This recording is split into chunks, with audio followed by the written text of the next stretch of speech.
Georgie, welcome to the podcast. Thank you. Thank you. It's great to be here. Great to chat. I've been wanting to get you on for ages. So when you said about coming on anyway for something else, it was sort of a nice kind of mesh of things to do. You got a new job. I do. I do. I'm pleased to say that I've somehow managed to find a role where I get paid to do fish related content, which is just the dream, really. That is, yeah. What more could anyone want? That's just what you need. And you're working for Shoal, right? So who is Shoal? So Shoal are a freshwater fish focused charity. They're essentially fulfilling a very long awaited gap to give dedicated attention to freshwater fish because, as you know, they've been thoroughly neglected. And we essentially work to change that. So they're not just UK. I mean, they're based in the UK, but they work all over the world, right? Or That's it. Yeah. So we're hosted by a fantastic charity called Synchronicity Earth, and they help out with all of our admin and some of our funding. And they're basically our home, and they're based in London. We're also partnered with Rewild in the US, and they host some of our US staff as well. But Shoal is effectively a partner of both of those charities and works exclusively on fish.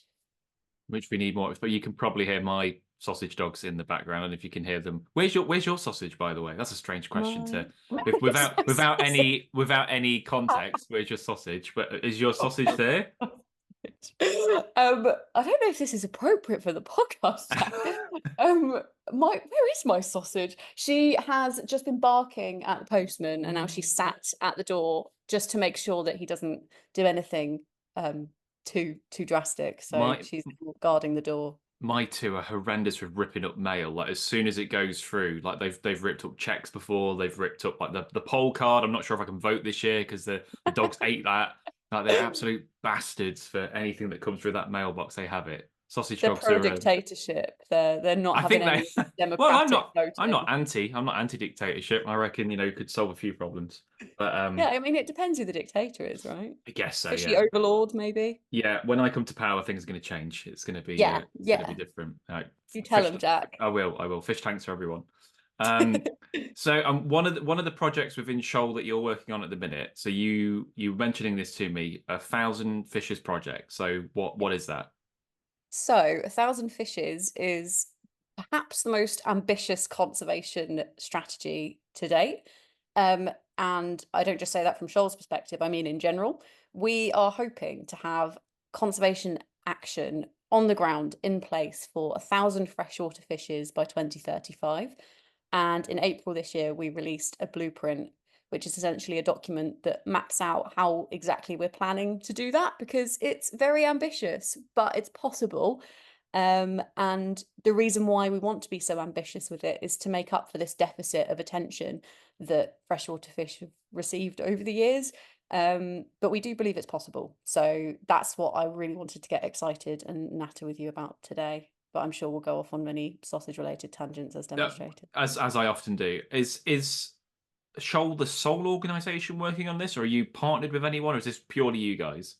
So Shoal is kind of the hub for a thousand Okay. fishes in that it's a project of our creation. However, Shoal is really about a network of groups and local action partners that we work on the ground with. And essentially, we want to promote, enable, facilitate, whether that's through funding or through technical support, as many people and groups as we can. So it would be wrong for us to take all of the credit here. Yeah. Really, it would Okay. be nothing without the huge network of people we have around the world, whether that's local fish scientists working on the ground in little streams in Indonesia, or some of our strategic partners that are helping us with more of the funding and kind of technical aspect of things. So it's basically one of the kind of catch lines that we have is the bigger the shoal, the better essentially. So we're just Okay. wanting to work with as many people as possible. So shoal isn't just the name of us, it's kind of the whole, I guess the whole strategy really, just to work with as big a shoal of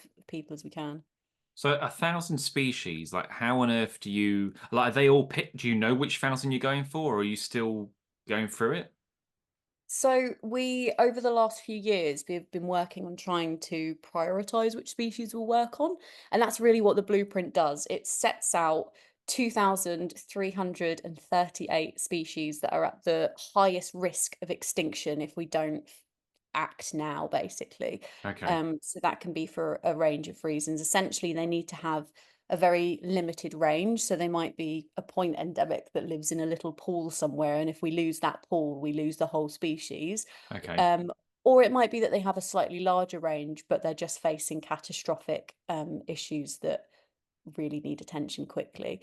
But for the most part, a lot of those species that have made that priority list are ones that have very small ranges, which means actually we're at a huge advantage because if we just work with that one lake, we might save 100 species, for example. Makes sense. Did you? I don't know if you saw, because I'm not expecting you to know everything that I do in life, but did you say I went to Rhodes recently? I I did, did you yes. I see promise that? I don't stalk you. No, that's fine. You know, a couple of stalkers are good. Did you see the fish that I found there? I saw a picture of you with a fish, but I didn't remember. I don't Okay, remember what any more because detail. this fish would probably qualify. So I was just going to Rhodes on a family holiday, and then Mm, about 2 days in, I got stir crazy because I don't like sitting by the pool too long, and I yeah. found out that in Rhodes in Greece there is a fish called, I might be butchering how you pronounce this, the Gazini or Gazani, and it's only found on Rhodes in this one stream, and it's a cyprinid. It looks kind of a cross between a dace and a minnow. It's only found there. It's under all the usual threats like invasive species and pollution and all that Yeah, sort of stuff. And I was like, I probably wouldn't go all the way roads just to see this little fish because I'll be honest with you, it's just like a little silvery thing. But I thought if I'm there anyway, and a chap who I knew on the island took me to the stream, we waded in there and we did actually find some.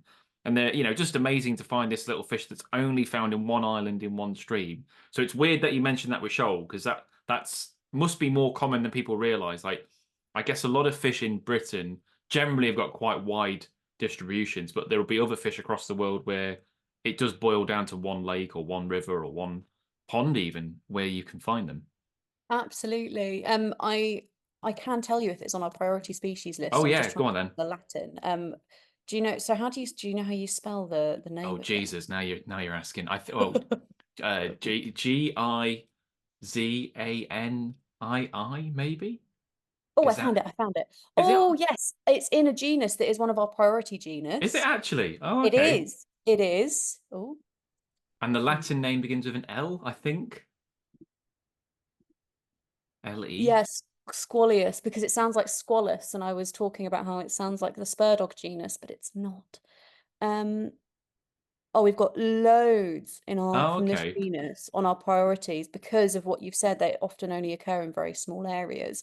That species, for some reason, isn't in it, and it might be. I don't know if this is true, so please, this is just my potential assumption here. It might be because there's already action in place for it that it's not on the list, but it might not. Possibly. I know that, I mean, another name for it is Rhodes minnow, I think is a like more common English name. But I think it is well known in the area that they're rare. So maybe there's already something in place for it. But yeah. Potentially. I've just seen that it's vulnerable. So it Okay. might be that it hasn't quite made the list because in favor of putting something that's critically endangered. So it Oh, might be that. okay.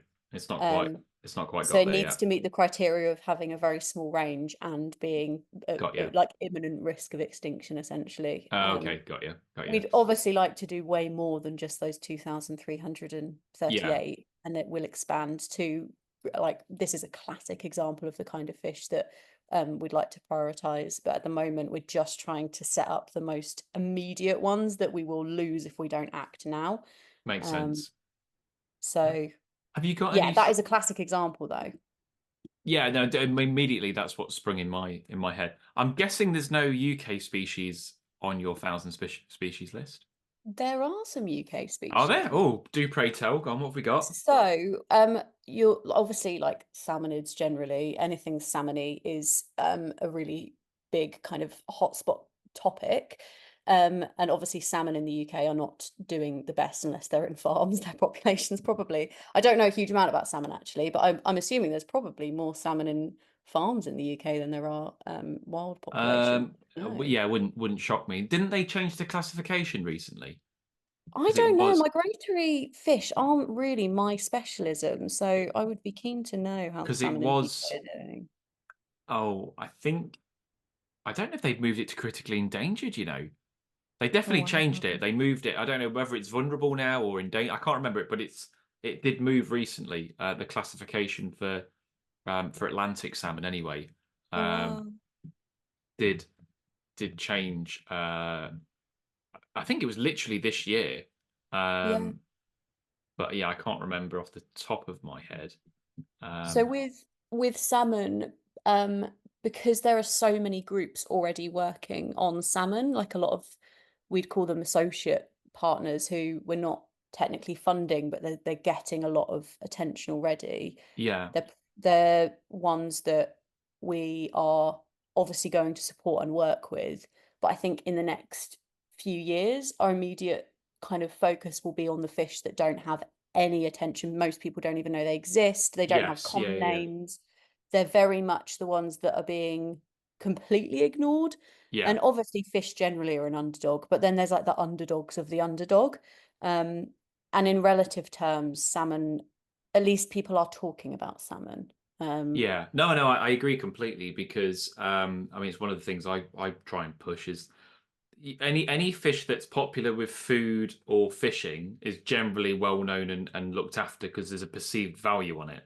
But then when Yes. you've got fish like I don't know, something like lamprey, no one Yeah. gives a fuck about lamprey generally because they're just Right. seen as, wiggly things that you can't eat, you can't catch them. So who gives a monkeys about them? Or some of the really small species, generally people don't care about, and they're the ones often I find most interesting. There's Yeah. no as far as I'm aware, there's no lamprey trust in the UK or Loach Appreciation Society because no one gives a fig about it. So Yeah, absolutely. And that's kind of really what A Thousand Fishes is all about. It's not only working out where the most amount of vulnerability is in terms of whether or not there's many left in the wild, it's also working out on where the vulnerability is on whether or not anyone cares. yeah, no, And that's exactly like you say. Interestingly, though, I found that I completely agree with what you're saying in that if they're used for food or for fishing, then there will be more of an awareness for whether or not they're there. But I think the exception to that is fish that are kept in the hobby. So, for example, Denizen's barb, a really popular hobby fish, or the red-tailed shark minnow, really popular hobby fish, but critically endangered in the wild because they're captive bred now. So we're not really relying on wild sources to fulfill our need for them. And therefore, the fact that they've become critically endangered in the wild means people aren't even aware of that. They love them, might have them in their tank in their living room, mm. but actually, we're at real risk of losing them in the wild completely. Um, There's a few so, like that. I know it's not a fish, but I think axolotls are the same, aren't they? Where they're really popular in the pet trade, but in I want to say Mexico, they're yeah, they're really rare. yeah. I Yeah. think I don't know when the last confirmed sighting of one was, and there are neotenic salamanders still native to Mexico, but not Ambystoma mexicanum, which is the axolotl that we keep in captivity. Right, okay. So that one I think is potentially extinct in the wild now. Oh wow. So yeah, quite scary when you think about it. I think that when any species becomes prolific in captivity, it's kind of weird to imagine that they're in danger Yeah. in the wild. So Which is is where is that X. sorry, is that a good thing then? Is it good that these endangered fish are common in the hobby? Or is it the hob I mean, is the hobby a cause for decline in some of them or In a lot of cases, the hobby and the excitement to breed these animals and the fact that they breed like rabbits in captivity actually really works in their favor because okay. um sometimes the hobby can drive wild capture, but a lot of the time it's a case of habitat destruction or habitat loss for various different reasons. I think pollution can be a big cause. For example, with the axolotl, pollution was, I think, the driving cause for decline as well as over extraction. But once you start breeding them, there's not really a huge incentive to take them from the wild because it's just so much easier. So there are, of course, cases where the hobby can drive over exploitation, and that is a problem. But really, we're not Shoal isn't aiming to demonize the hobby, because there's such a harbored passion for fish within the hobby that doesn't really exist in a lot of other spaces other than angling or perhaps photography. Yeah. Um, that I think overall, the fact that there are fish that are critically endangered in the wild that are kept in people's living rooms can be a really great way for them to be reintroduced into the wild, providing that we work with local people to re restore the habitats that they came from. Yeah, that makes sense. And sort of going back to what you were mentioning earlier, with that fish that I saw in Rhodes, the locals were not particularly interested. Like again, like Mm. because they're so tiny, they don't eat them, they don't fish for them. So like most people in Rhodes are aware of it. Like, oh yeah, that fish that we only get here, but like there wasn't a great deal of local interest in that. So I guess it is trying to stir up that interest, isn't it, and get people to care about these sort of less glam fish sometimes. Yeah, absolutely. It's a tough sell, as you know. Yeah. Um, it really is a tough sell. But often I'd say 99.9% of the time, the people that are in the best position to actually do something are the people who are local and on the ground and, Yeah, live 100%. Yeah. right near it. And so empowering them and giving them resources to do what they already want to do, is such an exciting prospect, because it really depends on the fish. Sometimes the locals are really excited about it and they really want to get involved, and they're already doing way more than we could ever imagine trying to do. And then in other cases, there's just not that awareness. So Yeah, yes. makes sense. What other you mentioned salmon, is there any other UK species? So you said a few salmonids, anything else?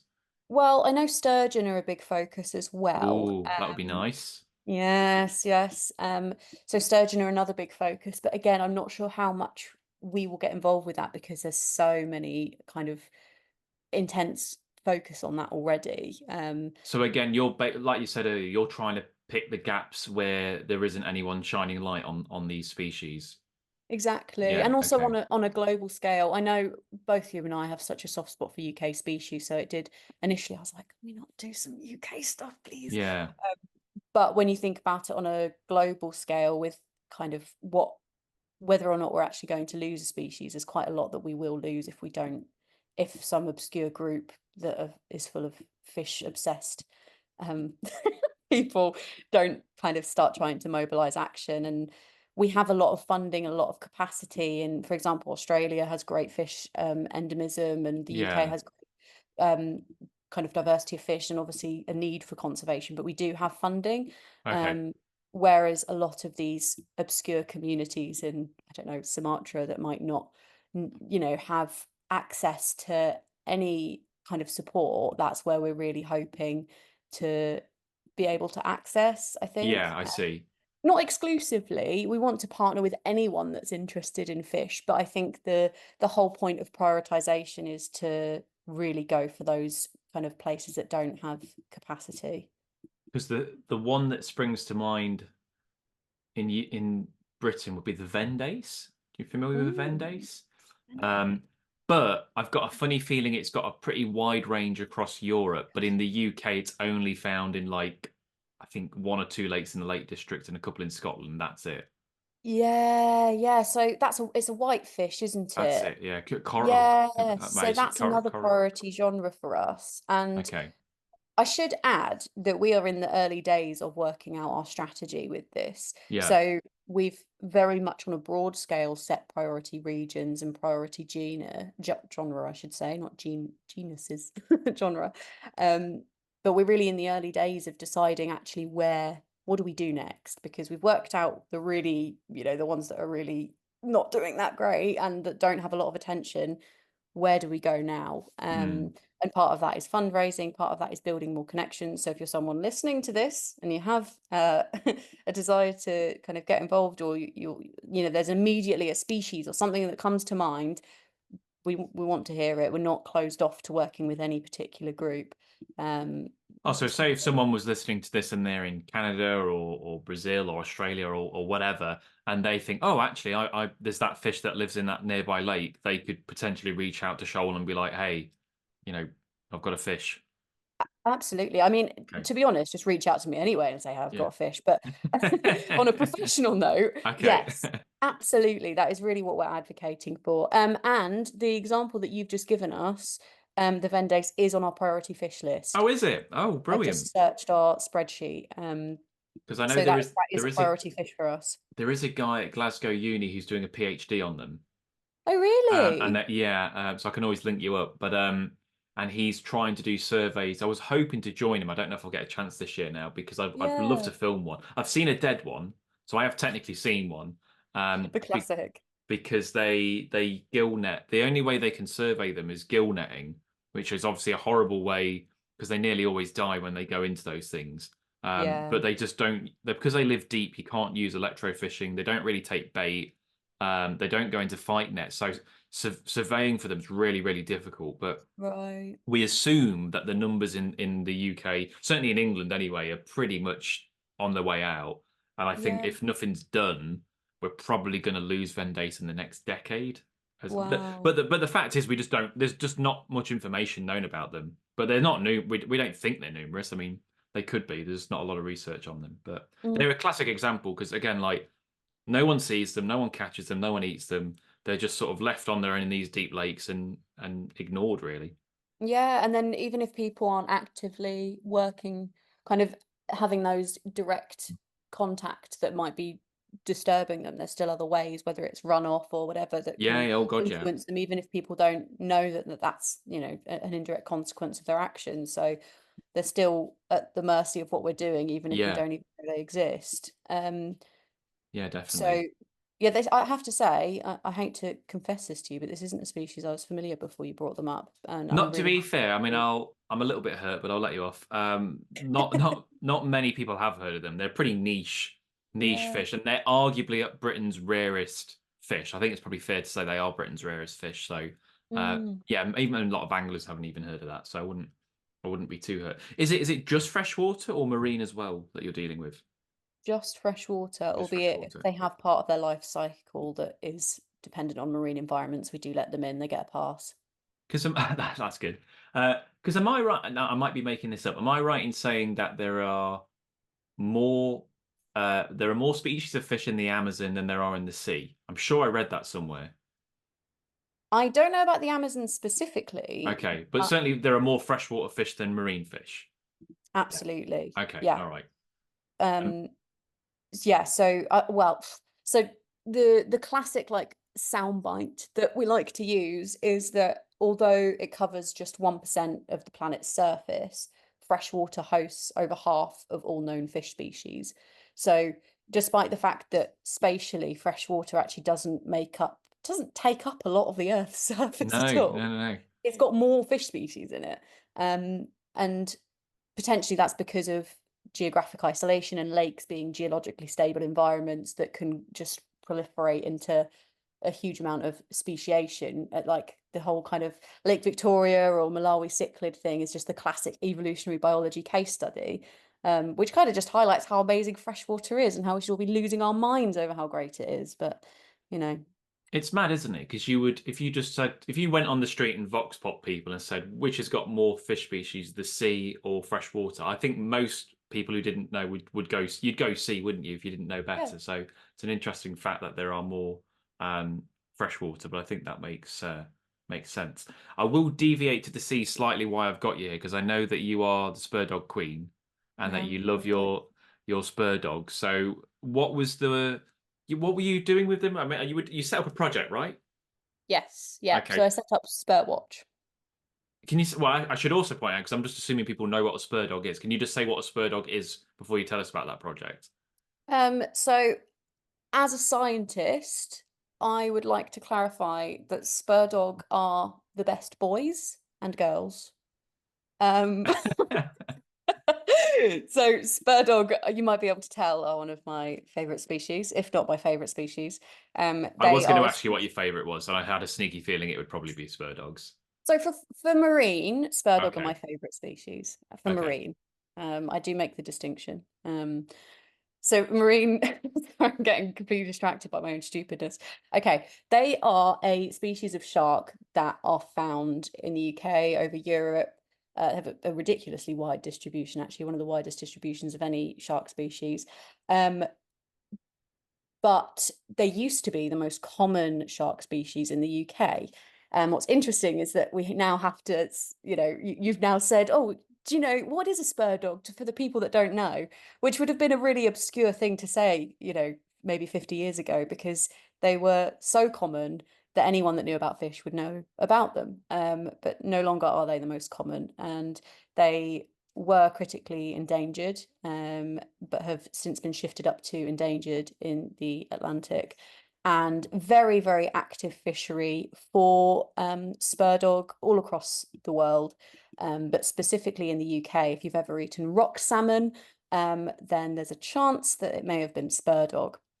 And they've had really, really interesting uses over the course of human history.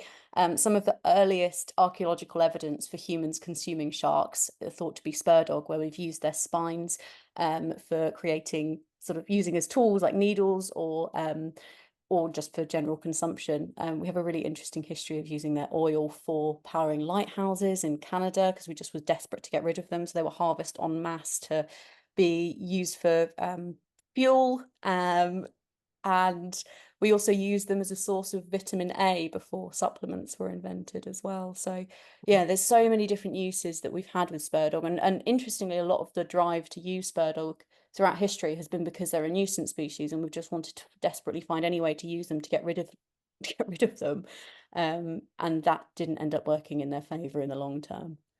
Because am I right in saying that they take a long time to breed? Yeah.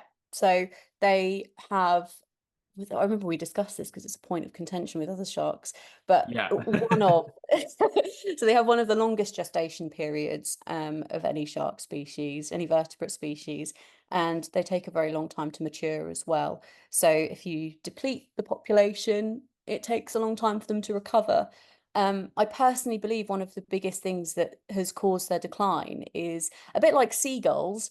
Typically, when you encounter them, you don't just encounter one, you encounter a lot of them. And the same goes for spur dog. The males tend to aggregate in huge, huge shoals.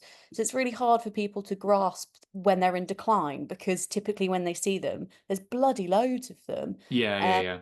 so I think it's a real kind of, it's a really hard sell for people to understand a decline in a species that aggregates. And it's the same for spur dog. And they're because when I think of spur dogs, I think West Coast of Scotland. Yeah. That's like the stronghold, right? Yes. Yeah. So I believe there's evidence of pregnancy and reproduction in a lot of the locks there. Okay, so that's stable. Is that fair to say? Stable population there? I think so. Yeah. Yeah. I think there's concern now that the fisheries have reopened that longlining may be a threat to that, but that's a whole different topic. Yeah. But in if you are a sea angler, in theory, you've got a chance of getting spur dogs anywhere around the British coast, more or less. Yes, I would say so, and increasingly so, perhaps. Yeah. There seems to be some really well-known hotspots all over the UK. Is that project still running? Are you still doing spur dog watch or what is it? Yeah. It is. It Yeah. is. Okay. I am sad to say that it's not now the forefront of my focus, just Yeah, yeah, because yeah. I You need to concentrate on I this. realized a couple of years ago that you do actually need to make money to like eat, and Yeah. um Oh, was that this just has like a voluntary thing? I assumed you were funded to do it. no, Oh, right. Okay. I fundraised the website, and I crowdfunded for that, and I was very touched with the fact that I was able to source funding for 3 years of the website. But then when it came to like my time and resources and t-shirts and merch and creating stuff that I would then send to anglers, like handling guides, all of that I just spent my own money doing, and which didn't make a lot of sense because I was a student and working a minimum wage job. So it was very much a love, a passion project. But Yeah. after skipping a few too many meals, I've had to divert my attention to doing fish stuff that pays the bills. But I would still like to engage with it. I'm just not able to in the same capacity that I was, if that makes sense. Yeah, no, I completely get that. Food is pretty handy to have, isn't it? And money with work. So I I appreciate that. do. Um, so a Thousand Fishes project, if people want to get in touch, what's the best way for them to reach out to you? So we have an Instagram. I will double check the handle so I don't direct you to the wrong place. I can put links in the Amazing. description So we're as on well. Instagram. Yeah. We also have an email that you can contact us at. But essentially, we just need to harbour as much excitement for the project, regardless of where you are in the world, to move this forward. It's always quite hard to say, what can I do as an individual? Because the most obvious answer is donate, and that's a really annoying response, I think, especially if you're someone who's interested in fish. Usually you don't have any money because you've either spent it all on fish tanks or you're probably someone that works in the conservation sector and doesn't have a high wage anyway. Yeah. So I resent asking people for money to donate, but there are other ways that you can get involved, whether that be through kind of just promoting what we're doing, or if you're a scientist or someone that works on the ground with fish, you're getting in touch and we can try and support you. Yeah, that makes sense. So yeah, definitely. If you are listening to this, you live somewhere in the world with a rare, weird fish, then reach out to Shoal and maybe help them out. Absolutely. Well, look, been a pleasure talking to you, George. It's been great to get on. I am a little bit disappointed I didn't see the sausage, but apart from that, it's Oh, wait, she has made a oh, return. is Would you she like to see the here? Yeah, I sausage? would love to see the sausage. Yeah. Not an offer you can have every day. There Oh you my go. God, she's so sweet. Hello, Bobby, a good So girl. is she a dapple? She's a dapple long-haired dachshund. She's a long-haired dapple and she has blue eyes. Oh, she's gorgeous. And she's She's a grey day monkey, aren't you? she's Yeah. much prettier than my two scruffs. She uses it to her full Oh, advantage, they though. do. Yeah, yeah. They're absolute emotional convicts, aren't they? Yeah, Yeah, they yeah, know how yeah. to. It's the side eye. The side Oh, eye is yeah. incredible. Sausage dogs have got prime side eye game. Yeah, they are Yeah. little buggets. Well, look, pleasure as always chatting to you, Georgie, and I'll see you soon. Thanks so much for inviting me. It's been great.